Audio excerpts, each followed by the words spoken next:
Hey everybody, Tim here, coming at you live. So we just got with special co-host Janine. Hi. So I'm just going to start this out pretty basic to begin with, and I'll probably reiterate it over and over as I watch the viewers come up. There's going to be a lot of spoilers. I know this is a documentary, so how could there be spoilers for a documentary? There was some there was some spoiler stuff. Yep. So Janine and I just got back from seeing What We Left Behind, a look back at Deep Space Nine. So Deep Space Nine ended in 1999, I think it was. Yes. So it's been 20 years since Deep Space Nine came out. And then, I just lost his name. Who's the producer? Ira. Ira Burr? Ira. I don't know. Ira something. You have a phone. I do. I can look it up. So Ira Berman, he's the guy that always wears the sunglasses. He has a purple goatee. Which was bitchin' though. Yeah, like I wish I could pull that off. And I've always wished I could be that eccentric, like just wear sunglasses wherever I you're want. more Riker. You're not. You're not Ira. But so he was the showrunner for Star Trek. So he was the showrunner, I think, for season 2 or season 3 of The Next Generation. And then he left Next Generation because he was like, this isn't for me. And then when Deep Space Nine came around, he was like, this actually sounds more up my alley. Right. And so he started doing that. And then this was kind of his way to look back at the series. So because The Next Generation has Blu-ray, the original series has Blu-ray, I think Enterprise has Blu-ray, which is weird to me. But Deep Space Nine has never gotten Blu-ray. And so this was kind of his way of basically bringing more awareness as well as looking back. Ira Stephen Bear. Ira Stephen Bear. I don't know. I'll tag him in. Bear paint. Yeah, I want to tag him in Twitter on this because I don't know if you guys follow my Twitter, but I try to post my videos on there and tag the Star Trek actors, hoping one of them bite, because it would make my day. It hasn't happened yet. And he knows the value of fans because fans are what got this documentary made. Yeah, so who knows? Maybe he'll watch this. Hopefully he is. Just do that. So I Although usually... it's bad that we have to look up his name. Yeah. And it's live, so I can't edit it. I can't really edit that out. Get what? Oh, no, we looked did. it up. I looked it up. So you are now my third co-host, not counting the animals. Oh, yeah. Because I did one with my husband, Jordan, and then I did one with Josh. Now I'm doing one with you. I tend to, jump on the conversation and just go ramble on. So I'm going to let you talk. What did you think about the documentary? I really liked it, but I agreed with Nana about the things that they left out. Yeah. Like in the pale moonlight. I don't know how he could have left that out, because that was like a pivotal episode for me anyways. But so once again, I'm just going to say there are going to be spoilers in this conversation. So before we get too far into that, so there will be spoilers in this conversation, but this documentary will be released on Blu-ray August 6th. So for those who didn't get a chance to see it, because it was a Fathom event, it was only in theaters for today only, August 6th, I think it was. Yes. Blu-ray, DVD, digital download, so you guys can all watch it and see what we're talking about. So at the end, again, spoilers, I want to say that over and over again, because people jump in at different times. They do leave a lot of stuff out. they do. Because they don't really talk about In the Pale Moonlight, and then Nana also brings up, they don't talk about Trials and Tribulations, which is one of my favorite episodes. So I was And sad. that was also... that was really... That was groundbreaking. It was. Nobody had ever done anything like that before. Forrest Gumping. Right. But it was done seamlessly. When you watch the episode, even my son, who's all into, streaming and marrying things together, said, I can't even tell that this is the old and this is the new. It's so seamless. I was like, yeah, they did a really good job. Yep. So, but yeah, they didn't even, they didn't even touch on it? Yeah. Pull that down just a little bit. I was surprised. And that's actually one of the few that I really remember, because I've only binged all of Deep Space Nine once. Right. And so I don't remember a lot of it, and as I'm rewatching it, stuff is coming back to me, and I'm like, oh, I do remember that now. Yeah. Trials and Tribulations, even before I binged Deep Space Nine, I'd seen that one before, because that was people talked about it. Yeah. People are still talking about that. And people who, like me, for example, the Star Trek movies. People who don't even watch Star Trek have seen The Wrath of Khan. Exactly. Oh, yeah. People who don't even watch Deep Space Nine have seen Trials and Tribulations. And it's such a good episode. It is. I'm excited for that one. Which, do you know what other episode in Trials and Tribulations they used besides Trouble with Tribbles? I kind of fucked up that question. Did that question make sense?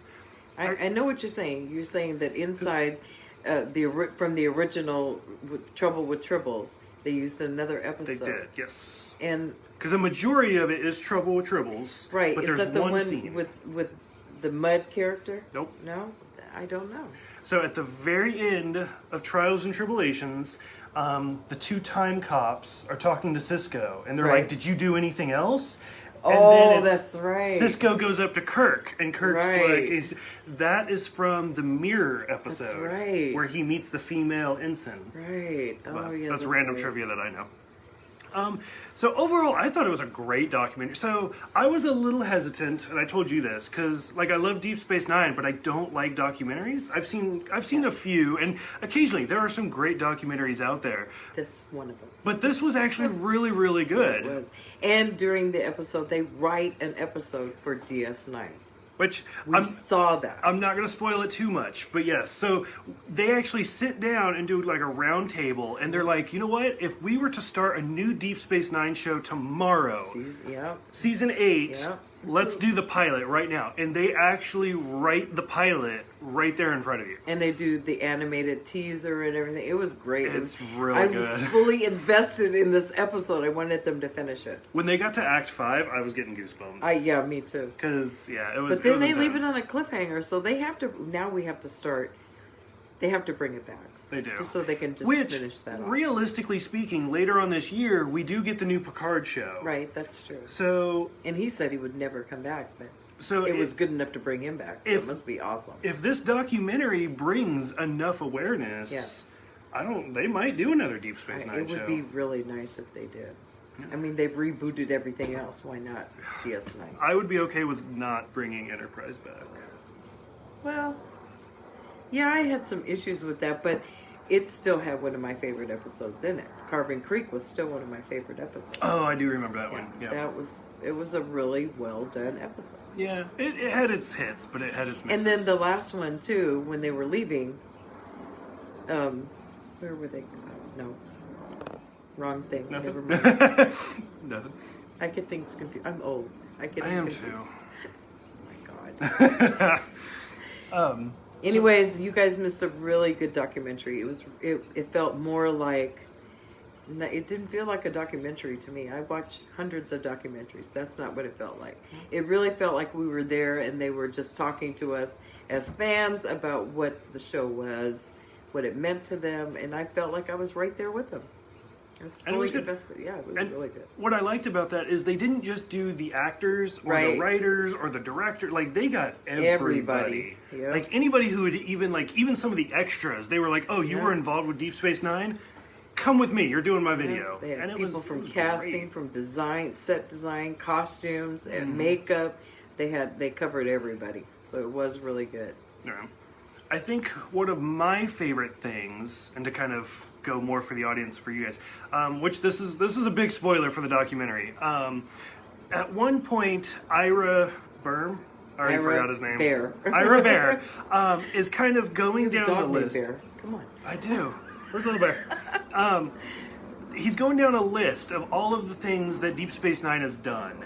And, Right. and because Deep Space Nine covered a lot of stuff. A lot of social issues, yeah. Yeah, because they talk about like having a black captain. Right, yeah. And not only that, but he's a father. Right. And Yeah, that was very him. important for Avery Brooks to show that relationship between him and Jake. Yeah, Jake. So that was really important because this is at a time in America, like he said, where black men are bailing on their children. And so he wanted to leave an example for people, and it was a fine example because their relationship was tight, especially like when when Jake is, traveling back and forth. He's an old man, and his father comes to him. Oh, yeah, He's yeah, like, you can see that bond is really tight even later on in life. So that was really important to him. His social justice was important to him when they went back, that past tense one. And that took a lot out of him because the other actors were saying that when he was on the floor, he was on the floor. Yeah, and and it that's took him one a of my while to favorite recover. episodes. Yeah. So Jordan hasn't really seen Deep Space Nine, and that's one of the ones. What's Paper Moon? What? I thought that was Paper Moon. No. Where he's doing the writer? Where he's the writer? Oh, maybe it is. I think it's Paper Moon. I thought it was past tense. The one where everybody's like not in their makeup. Right. Yeah. Right. Where and it's just the characters. Yeah. 50s, the 60s. When does that take place? No, it's like the 30s. Oh, is it? Okay. Yeah, they're all wearing hats, suits. Oh, okay. Yep. That's the 30s. Because that is I remember that one because there's a sequel to that one later on. Right. Yep. Mm-hmm. So I like that, and I like how they talk about how Deep Space Nine is not the Next Generation, where Right. you and I had talked about where if you're watching the Next Generation, we're at war with this person and the Right, Enterprise yeah. gets blown up. Well, the next episode, oh, it's pristine, Everything it's is okay, perfect. I'm halfway through season 2, and O'Brien is still like, why the fuck won't this replicator work? And it's not perfect. No, it isn't. isn't. It is the dark it shows, show. Right, it's nitty gritty. It shows day to day, and it's character driven more than war driven and fancy special effects driven. It is really truly character driven. That's why In the Pale Moonlight is one of my favorite episodes, because like I said, to me, it's not just his struggle to get the Cardassians to join the conflict with the Dominion. It's the internal struggle. And we all have had internal struggles where we have to do something or we've done something and we have to decide if we can live with it or not. Yep. And so that's what that episode said to me, because there have been times in my own life where I've hit things and I think about, can I live with this? How am I going to feel about this next year? It may sound like the right thing to do now, but how am I going to really feel about this? So, and he gave a really compelling argument, so. But the argument was himself, not with anybody else. Nobody else knew. And I think one of my favorite parts about this documentary is when they bring up, so this show came out in the mid-90s, and it ended in the late 90s, and it's a dark show, and it deals with religion, and it deals with terrorism, and it deals with stuff that the Next Generation never dealt with. Right. And then at one point in this documentary, they start talking about if this show had continued, or if they did start it now, would they even be able to do this show? No, they would not be. Not the way they did it. Like Nana said, they would not have been able to do it the way they did, because she straight out was a terrorist. Right. And the only reason we didn't label her as a terrorist is because we all She's liked her. She's a freedom fighter. Right, exactly. We were on her side of that conflict, So it's all a matter of your perspective, Because they bring up in the documentary, like she said, Major Kira she's a freedom fighter, and we root for her and stuff. Right. Post September 11th, would this show have been able to still have had those freedom fighter warriors that we see? When but you can tell it was already affecting them as the actors, because Dr. Bashir, if you look at the earlier episodes, he uses his name, his real name, and then he changes it to Alexander. And then he goes back to his name again. Yep. But that's all right. But that's all in response to people's fear of the other. But they tackle that on the show. I mean, they put it in your face. It was right there. You had to deal with it. And I think it spoke to larger conflicts that people. That's why I like DS9, because it wasn't just space jockeys getting laid. Yeah.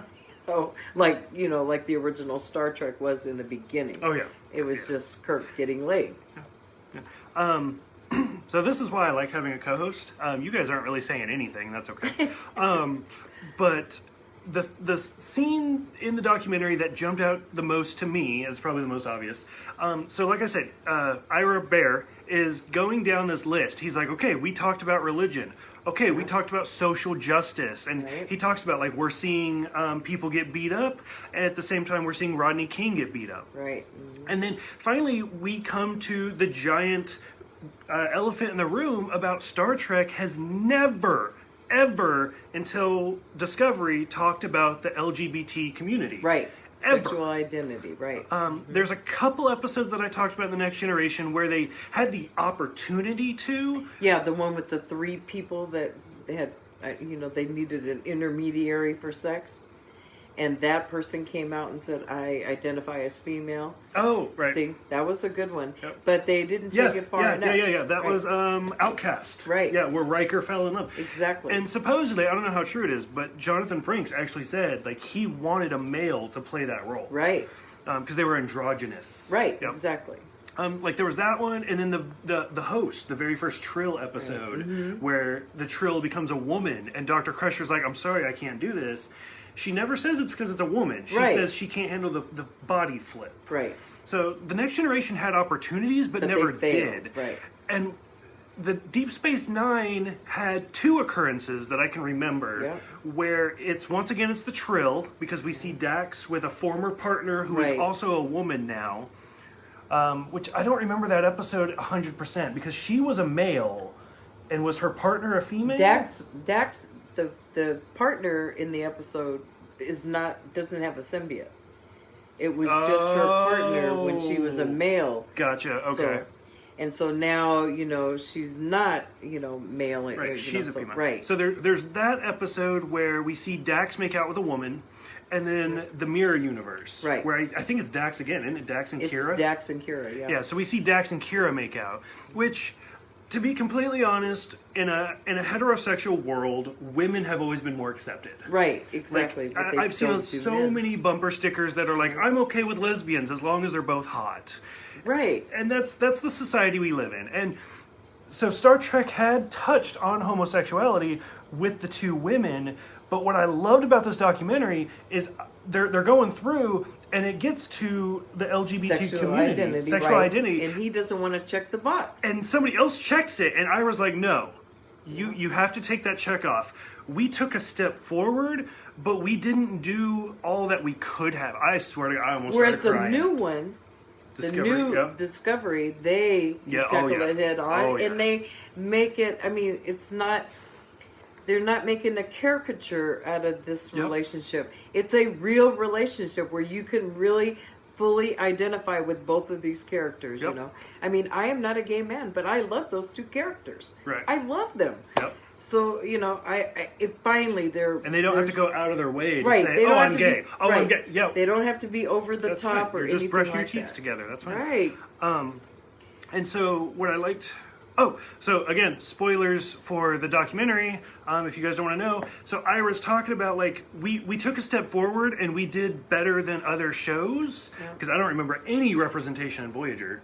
But he said, we as Star Trek creators do not deserve a check mark. Right. And then he says, we don't deserve an X either, but they end up just doing like a question mark. Yeah. But spoiler for the documentary, he even said in season 2 he wishes he would have had Garrick come out. Yes. And they say that, spoiler for the documentary, again and again and again, spoiler, they say multiple times. Garrick is a gay Cardassian. Garrick is a gay Cardassian. Maybe that's why he's in exile. That would have been brilliant. That would have been so. They could have tied it in. It would have been a very strong social commentary on their own. Because that's why he's in exile. Yep. So we said they wrote like a new pilot for season 8. Spoiler for that, Garrick's in it and he's in exile. Yes, but that's how they could take that story. Yes. Because that would be very timely, even today, sad because, to say. I mean, I think most people kind of already knew Garrick was gay. Right. I mean, he's the tailor and he's flamboyant. Yeah. But they said in the documentary, what was it, season 2, where he had the little overdose thing? In The Wire? Is The Wire season 2? I don't remember. Yeah. Is that the name of the episode? Yeah, The Wire. Which is one of my favorite episodes. I'm going to have Jordan watch that one. I just watched it too. It was really good. Ira says what he should have done in hindsight was after the Wire episode. He should have come out to Bashir. He could have. He should have told Bashir that he was also a gay Cardassian, and then that would have given them 5 more seasons to develop that. Which even that actor, I liked where he was like, so what was the quote? Where he's like, did Garrick have secrets? Was Garrick a spy or was he a tailor? Well, first of all, he just wanted to have sex with Bashir. Yeah. Dude, for like, I kid you not, like 2 minutes after he was, you could see the actor was still talking, the theater was laughing. Yeah, everybody was reacting to that. We couldn't even hear what they were saying. I'm going to have to watch this video again because I couldn't even hear what they were saying. But it was really good. The audience responded well. Although, they were bum fans because we were the only ones dressed up. I know. What's up with that? That was disappointing. And some of the fans had even contributed to that. Yes, because Ira asked them to stand up wherever they are in the theater so that we could applaud them. And there were a couple of people that stood up. Yeah. I was very happy about that. We weren't one of them. No, I felt a little bit awkward kind of walking through the mall. Because I did have a lot of people, and they're like, "Are you from Starfleet?" And I'm like, "Yeah." And they're like, Or like the "What, one guy what asked planet us, are you? What planet are you from?" Yeah, that made And I'm me like, feel "I'm from awkward. planet Sober. Where are you at right now?" I said I was from Vancouver. But overall, yeah, it was a good. I kind of so at one point, Ira and Nana are talking. I feel like Nana was like the second Yeah. in there. Like he tells Nana, like, we can't include all of this. It would have been an 8-hour documentary, and it's like. And anybody has a problem with that? I would have sat there. Yeah, I mean, could have had an intermission. Yeah, You know. I sat through They 3.5 could've done it, hours of yeah. Avengers. I would have done it. I've binged all 12 hours of the extended Lord of the There you Rings. go. Like, No, fuck. Give you me, missed me on that one. yeah, give me 8 hours of Deep I Space Nine. fell don't asleep care. on those movies. Oh, you're killing me. But any other scenes that really jumped out at you? That really jumped out. Well, You guys are finally talking. Only the ones that were missing. I mean, the ones that were missing. No. You know, and now I want that episode that they God, wrote. that episode was so It good. was really good. Like, you could totally get it. And it's interesting to watch them write an episode in Yeah. front of you. That was fascinating. And it's great. Like, I'm not going to spoil that too much for you, but like Molly's in there, Jake is in there. And Molly grew up hot. Yeah, Molly, like they actually have Molly, like the actress, appear. And yeah, I was kind of surprised by Yeah, I was too. That's not what I expected. that. Let's see, who else was in the new episode? I like- Cassidy Yates' son. Yes. Which I don't even remember her being pregnant at She the was end. pregnant. Yeah, Yeah. when he was in the No memory. All she was gone. pregnant. That's why she didn't want him to go. She was crying. Yeah. But and she's in there. Well, she's in Orville now. She's the doctor. Yeah. So, Nog, Quark. And Nog talking about that was something that moved me. Since my husband was in Iraq, and a lot of, a lot of the people he knows, some of them came back hurt. None of them lost limbs, thankfully. But the actor Nog talking about the number of veterans that came up to him because he did his recovery in the holodeck with Vic Fontaine. Yeah. So Who's still alive? I thought Darren. What's his name? Darren something. yeah, God, I suck at names. If any of you guys have watched my previous videos, like, it took me like 15 tries to pronounce Rene Auberjonois, yeah, who's such a good actor. he is, and he also reads a lot of books. Which I thought it was kind of weird. So at one point, Rene Auberjonois, now that I can say it, I'm going to say it like in every... Odo's not even in the episode. I'm like, Rene Auberjonois was not in this episode. He was talking about how before Deep Space Nine, he was known for something. I don't even know what role that was. He was known for, he was on Benson. He was the I don't know, crazy uncle or something on Benson.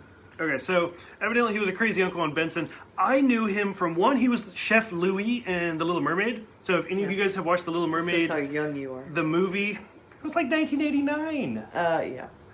So for those who have seen the Little Mermaid movie, the Chef Louis that's trying to eat Sebastian, that's Odo, by the way. I think Chef Louis made some appearances in the TV show. But anyways, I always think of him as the father from MASH. No.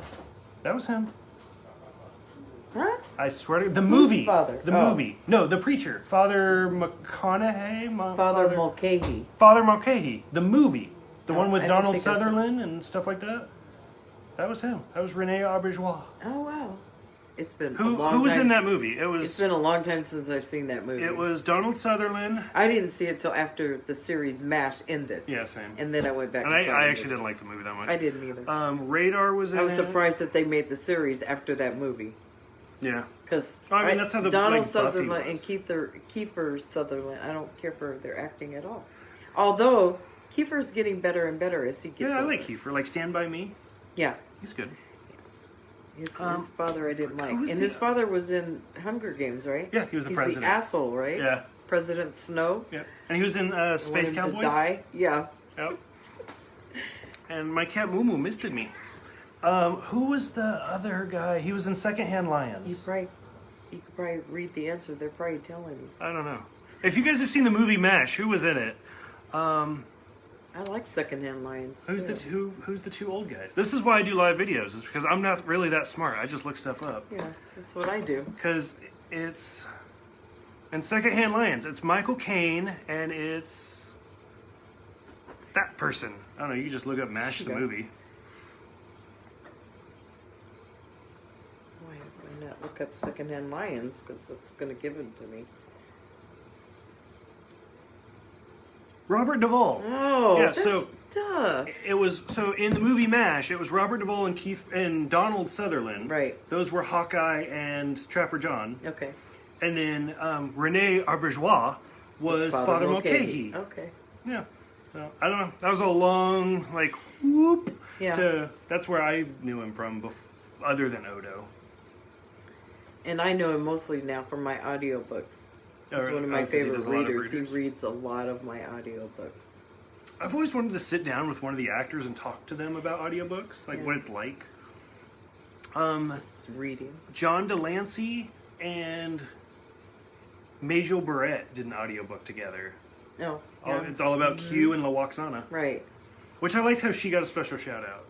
I did too, because up until she died, she was the voice of the computer on every iteration of Star Trek. But I don't think she was for Deep Space Nine. I don't think she was the Cardassian computer. No. But she was all wasn't. the She was- like the Defiant right. stuff. Mhm. Yeah. So but then she made Luxana Troy. She came to the station too, Right. so And she fell in love she with had Odo. her hand everywhere. And she was yeah. pregnant. Yeah, The third one. Yeah. For her third child? yeah. Which that episode always pissed me off. That she was pregnant, but she never talks about Deanna in that episode. Yeah. She talks about her daughter that died, which we saw in The Next Generation, but she never talks about Deanna. Yeah, And I'm like, why? Like, I assume there's copyright or something. that's a possibility. Like, if they say the word Deanna, they had to pay an extra fee. Maybe, I don't know. I don't know enough about Hollywood pay scales. So. So on the flip side, we'll just go back to talking about stuff being left out. One of my favorite episodes that we talked about earlier is Blood Oath. Yeah, I really like. And yeah.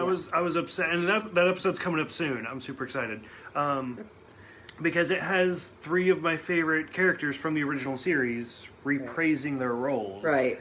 So I kind of wish they had talked about what was it like to actually get original series actors? Yeah, they don't. to They back just on kind your of show. gloss over that. Like when they were talking about getting Michael Dorn, they kind of just forgot about Miles, Chief O'Brien. I was like, Colin what Meany the even hell? says Yeah. that. I was like, what was he? Chopped liver? Yep. So at one point they talk about what was it like to have Michael Dorn join the show? Because they were mad that Michael Dorn joined. And they were all jaded. right, because he was from Next Gen. I was like, well, Why aren't we can carry Chief the show by O'Brien ourselves? was there. Keiko Yeah. was there. What? Don't they count? But I always talked about how Colin Meany won the nerd lottery. Because he was just this guest star, no-name character. Right, In the that very is true. first episode of Next Generation, he got promoted, he became a regular, Yeah. he got married, he got a child, he got his own TV show. Yeah.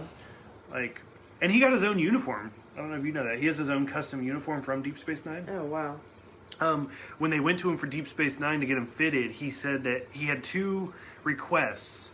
Because he's the working man of the ship, he Right. wants sleeves that can roll up.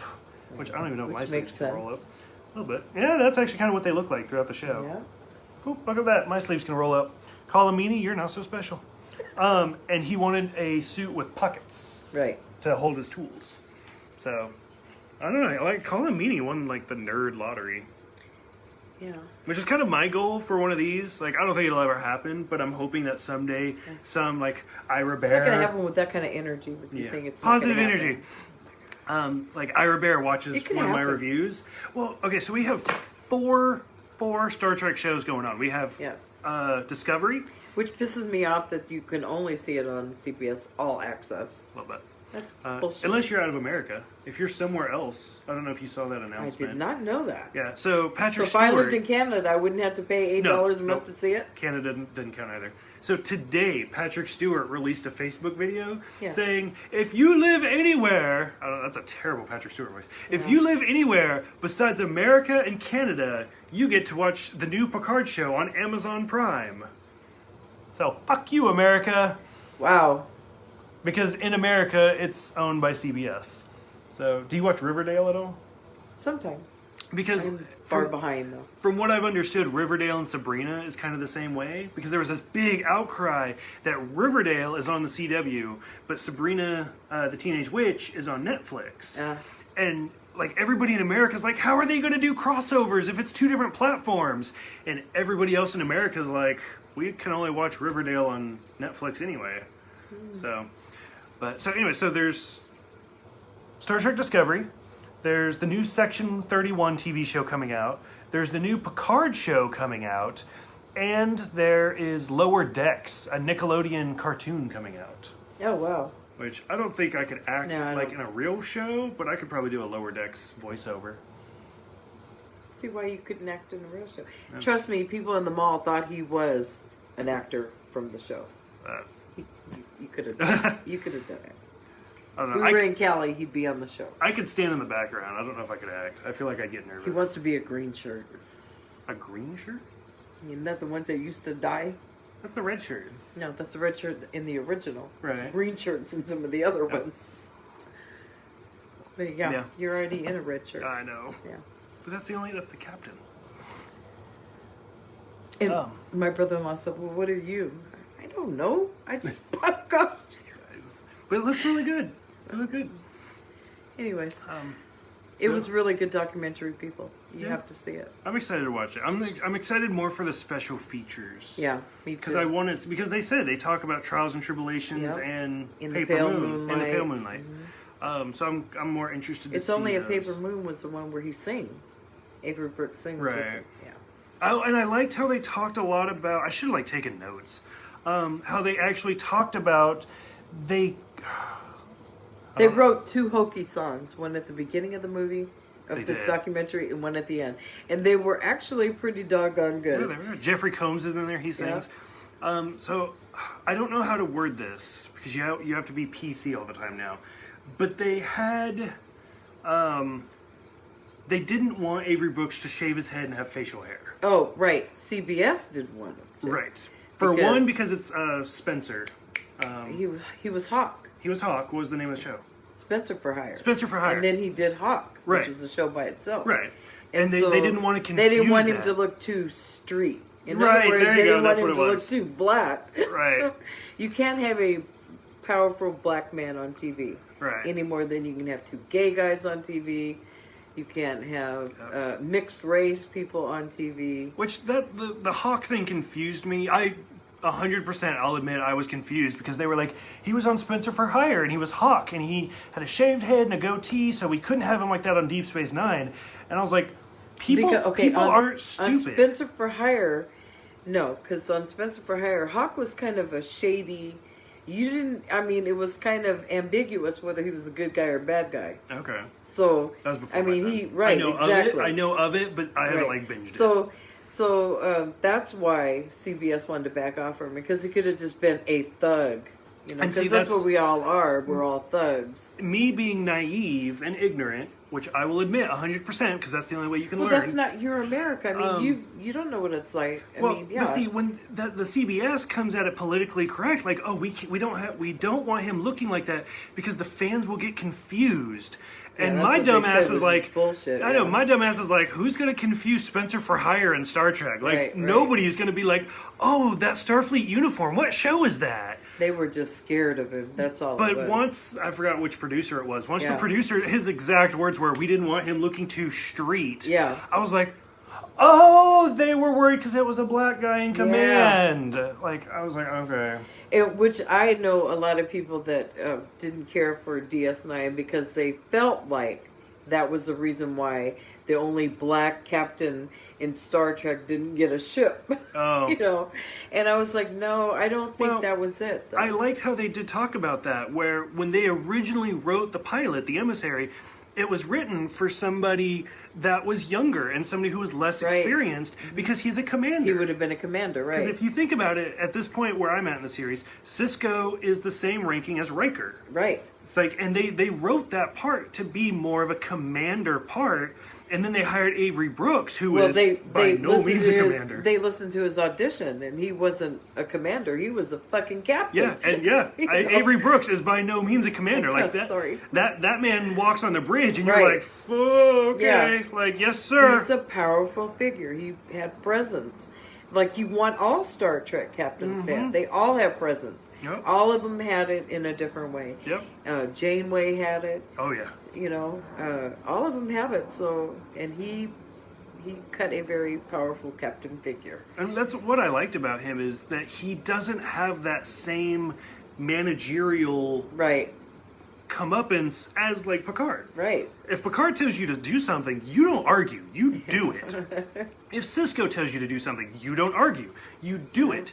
But the two of them are going to tell you in different ways. Yeah, exactly.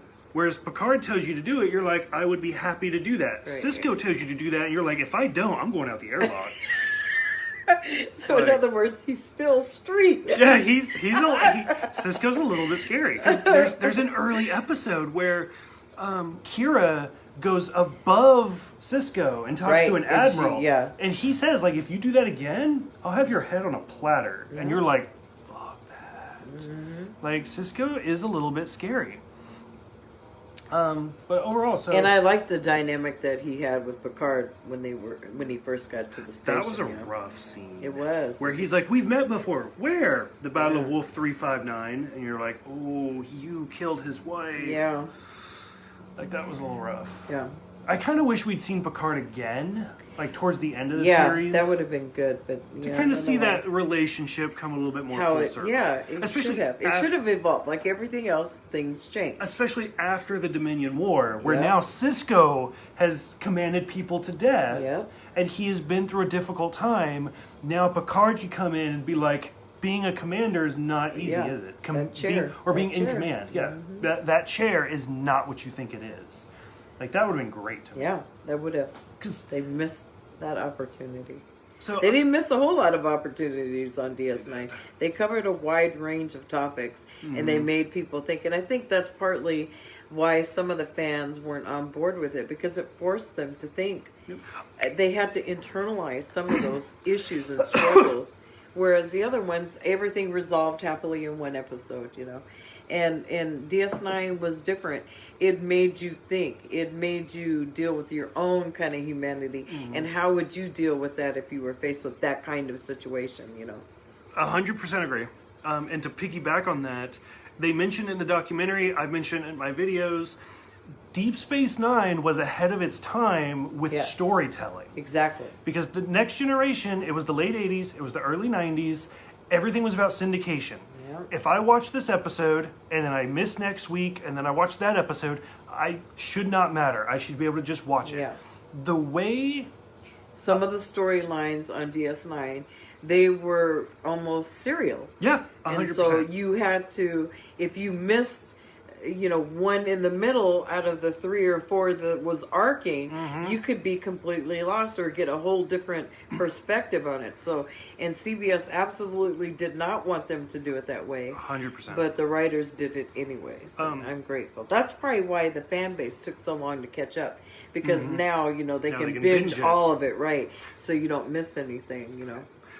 Which us as a society today is how we watch TV. Right. So like Star Trek Discovery, if you watch episode 1 and then you watch episode 3, or not even that close, if you watch episode 5 and then you watch episode 7 and you miss episode 6, you're not going to have any idea what the fuck's going on. Exactly. Game of Thrones. They mentioned The Walking Dead. Stranger Things. Like anything, especially on Netflix, because Netflix alone has redefined how we watch TV. Because we as a society, we binge it and we want it to be a story. Exactly. And we don't want it to end in 1 hour. And it doesn't have to necessarily be all tied up with a bow. Right. Because we can be in it for the long haul, you know, but just give us something to be in. That's why, you know, like, I don't know if you ever watched the show Sense8. Oh, I haven't. It's on my list. Oh my God. I've heard of it so much. Oh my God. My son and I were addicted to that show. That was the best thing they ever had. But the sexuality in that was so, it was graphic. So much into your face. it wasn't even the graphic part isn't what got you. It's you had to confront your feelings on these issues. And I think a lot of people weren't ready for that. But I'm telling you, the story was completely engrossing. You've got to watch it. I'll move it up on my list. Yes, because it is on there. You've got. Yes, you have to watch it. But so like us as a society today, and I mean that's even like big name actors who would never consider doing TV. They just want to do $20 million a movie. Are now stepping down. Right. Because I mean a TV show season. Look at what's his name that did Batman and Robin. I can't even think of his name. George Clooney. Chris O'Donnell. Yeah, Chris O'Donnell. He went from the big screen, and now he's made that NCISLA. Yep. I mean, that's where he shined. I mean, nobody liked him in Batman and Robin. You know, it was horrible. But on that show, he's Callan. He's Callan, definitely. Even to a lesser extent, like Julia Roberts. Oh yeah, $20 million a movie. Yeah. Movies are not doing that great today. It depends on what they are, but they're not doing great. And if she wants to be in a movie, it's $20 million. People don't want to pay that. Exactly. Now, you can go on Netflix, you can go on Amazon Prime, you can go to Hulu, and do an entire TV show that's like 6 episodes. Right. And you get your money's worth. Yeah. So it's the way television is changing is huge. Like this whole Picard show.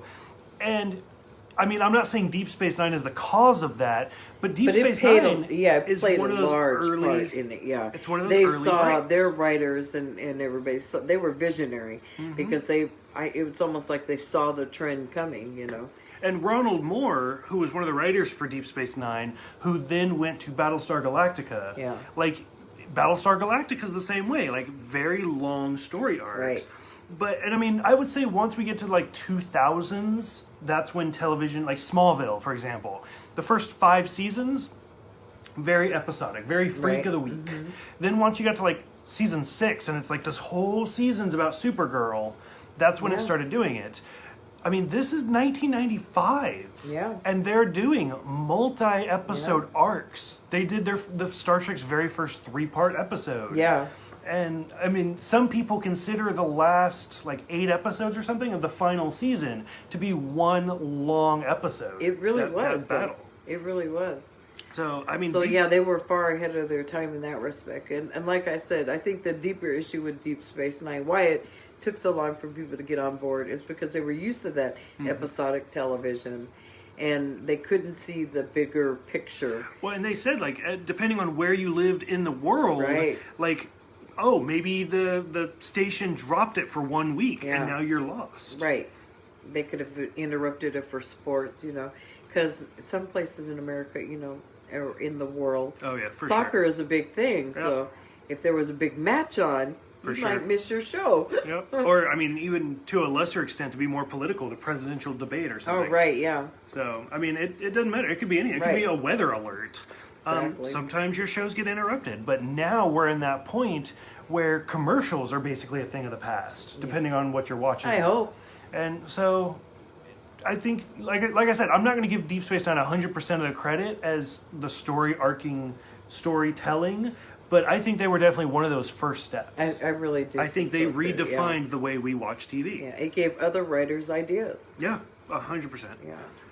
So I'm going to go ahead and cut this because you guys are pretty quiet. It's late. I don't normally do videos this late. So overall, if you had to give the documentary 1 through 10...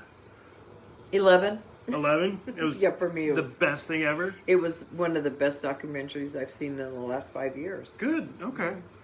I'm super excited to see the deleted scenes. I know. Yeah. I've got to see what they did. And they worked really hard because, like I said, in the very beginning of this stream, Next Generation has Blu-ray, the original series has Blu-ray, and those make 100% sense. Right. Enterprise, I don't know why they did Blu-ray. Probably, honestly, that was the last series filmed, so it was probably the easiest to make Blu-ray. Deep Space Nine and Voyager have never had a Blu-ray release.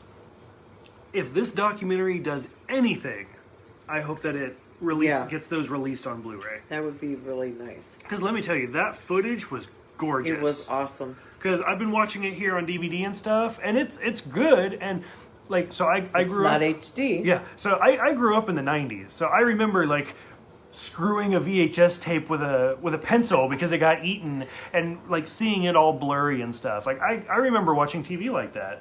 And then you watch something that just came out, like Game of Thrones on Sunday, Yeah. and it's crystal clear. But you know what? I've been watching this for 8 years, so I'm used to it. And then the first time I watched the pilot for the next for Deep Space Nine, I was like, Yeah. why is that so blurry? Like, is that my eyes? But I mean, I'm almost done with season 2 at this point, so I've kind of gotten used to it. Yeah. But then watching this documentary, it was gorgeous. Yeah, it was. Especially when they did the side by side. Yes. Oh, it was so Wider shot. Yeah, in and they HD. converted it to widescreen. It's gorgeous. So it's going to be great. Yeah. Okay. So right, well, thank you for coming. Thank you guys for watching. If you guys get the chance to see this documentary, it was only in theaters for today only. So if you missed it today, that really sucks. But oh well. It does come out on DVD August 6th. Yes. DVD, Blu-ray, whatever. So I'll probably do like a throwback Thursday or something on August 6th of this video to kind of remind you guys.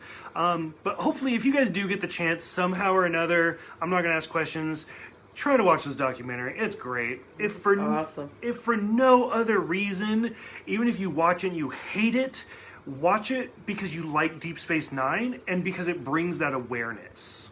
And that's the most we can ask for. So thank you for joining. Thank you for going with me. I'm gonna give you a hug. I have fun. Yep. And thank you guys for watching, and I will see you guys for whatever my next episode is, because I'm not sure when this video is going to get posted. Thank you guys, and I will see you guys later.